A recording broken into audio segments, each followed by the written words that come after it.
Hey, what it do? What it do? Sit with the camp, shine like a lamb, big boss hog. Boss dog, can't poke through the door. Hit a talk this box, fucking my soliloquy. Remember, tough times don't last, cause people do not self. Caught him in the life, maybe you met a peak game. 84s on wood swing. Coming down, gripping wood grain. I just playing. We clutched up. You know what we're talking about. Alright. We're gonna get Katy Taylor as Amanda Serrano, man. We're gonna talk about the women on the Clutch Factor. Who do I got winning and why? Now, the other day, me and my coworker, we went back and watched the second fight, right?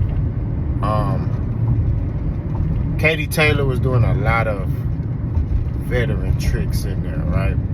She was using her head, she was tying up, she was letting off combinations, and I feel like she was a little bit more accurate, right, with her combinations. She wasn't landing big bombs, but she was just landing like little combination punches, moving and landing combination punches. So I think what Katy Taylor got to do, my bad, y'all. What she got to do is she got to do the same thing she did in the first fight.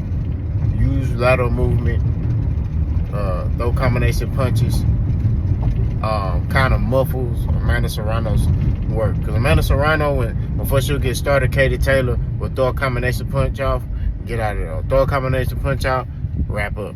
You know what I mean? So there's a lot of little veteran tricks that Katy Taylor was utilizing that was counting as points, right? The second fight, I'm telling you, like, I watched it the first time, and I was like, oh, I think Amanda Serrano won. But once I watched it again the other day, I was like, yeah, Katy Taylor won that, right? It was very close, but I had Katy Taylor. Because Katy Taylor, y'all gotta understand, in boxing, it's like everything counts. When you're in the clinch, you hitting, you know what I mean? You know, or you landing the cleaner shots, or you looking a little bit more flashy. Now, Serrano's landing the harder shots, but Katy Taylor, like I said, she'll hit her with a three-piece, she out of there. You know what I mean? She just looked more in control, where Serrano, you know, in spurts looked in control, but I feel like there are some things that Serrano could have done better, and I'm about to say it in a minute. But Katy Taylor, what she got to do is use lateral movement and do what she did in the first fight. Get Amanda Serrano to kind of overcommit on punches. And, you know, if she get in the corner, work out the corner. What she could have done better, I feel like, is be a little aggressive and step to Amanda Serrano, you know, in spurts, right? She was on her back foot a lot. I think, you know, she could come forward just a little bit. You know what I mean? Just to show, like, hey, I'm here. What's up? You know what I mean? What's happening? Let's get it cracking. You know what I mean? So that's the only thing. You know what I mean? You know, me, I'm all for boxing off the back foot, but, you know, sometimes when you're in there with a bully, you got to bully them. You know what I'm saying? Now, what Amanda Serrano got to do? Amanda Serrano, what she has to do better in this fight is avoid muffling her work and avoid Katy Taylor from trying to clinch her, right? Serrano will land a big shot, Katy Taylor will clinch, or Katy Taylor will get a combination off, Amanda Serrano will throw a big shot, or she was kind of over-committing on punches. She just got to take little steps. I want Amanda Serrano to work on combination punching, right? Put little combination punches together, right? Move her head side to side, you know what I mean? And work, move forward, slipping, head off line. You know, if you're going to come forward, you the bigger puncher, which she is, she needs to keep her head off line, slipping, moving forward. Also, going to the body more. She didn't go to the body enough. She was head-hunting Katy Taylor too much, right? Start throwing that straight right to the solar plex. You know, throwing jabs to the body, right? When you getting in the clinch, digging little short shots to the body. Like Calvin Ford say, man, shank the body. Get in there and shank him. That's what I want Amanda Serrano to do. It was there. You know, you want to slow Katy Taylor down from moving, you need to go to the body, right? I felt like she was head-hunting a little too much. You know, now she definitely hurt Katy Taylor with, you know, the shots that she was throwing to the head. But you could have really did her dirty and stopped her by going to the body. So Serrano, to me, got to utilize her feet more, keep separation, right? If she do get in the clinch, body. Start working the body. You know what I mean? Immediately.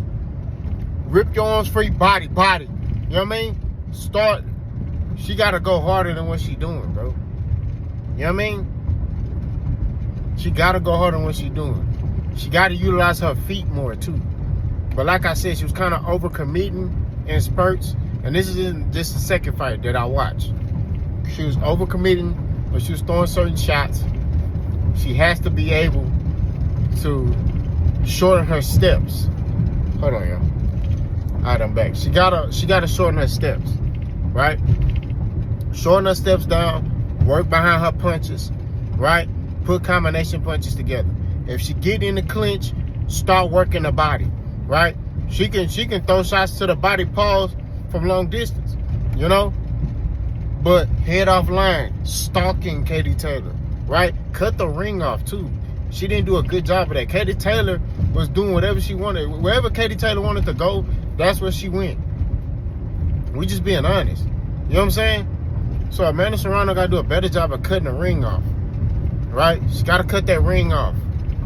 Cut that ring off, body shot, body work. Body head. That's what I want Serrano to do. Now, the winner, right? This is all what we've been waiting for, right? Who do I got winning this fight? It's a tough one, right? You got Katy Taylor, who's, like I said, man, she's done like the little things. This little ticky-tack thing she do in there that's getting her hand raised, right? You got Serrano, the puncher. I'm going to go ahead and say, I mean, the fight is so close. It's a 50-50 fight. Like, I'm going to go ahead and pick Serrano. I think Serrano going to get the job done. I think Serrano going to win a close decision, which will probably make these girls want to fight one more time. I ain't going to lie to you. But I got Amanda Serrano this time. I think third time's the charm for her. I think she's going to be able to get her hand raised. The other two fights were razor close. But if Serrano loses this fight, she might as well just go ahead and move on and go do something else. You know, go fight somebody else. You know, this is a good rivalry in women's boxing. You know, these two fought. But now she needs to go another route. You know what I mean? After this. I mean, she beat you 3 times. You know, I know it's close. I know it's razor thin, close fights. But, you know, you only can fight somebody so many times before, you know, you just accept the fact that they got your number. That's just what it is. You know what I mean? But either way it go, both of these girls are great. This is good for women's boxing. You know what I mean? And I want to pay homage and respect to all the women who step foot in the ring. It is not easy getting in that square circle. I'm not going to lie to you. You know what I mean? So much respect to all the women. Most respect to Katy Taylor and Amanda Serrano for giving us, you know, 2 great fights. Hopefully they give us a 3rd great fight. Y'all let me know what y'all think. Boss go.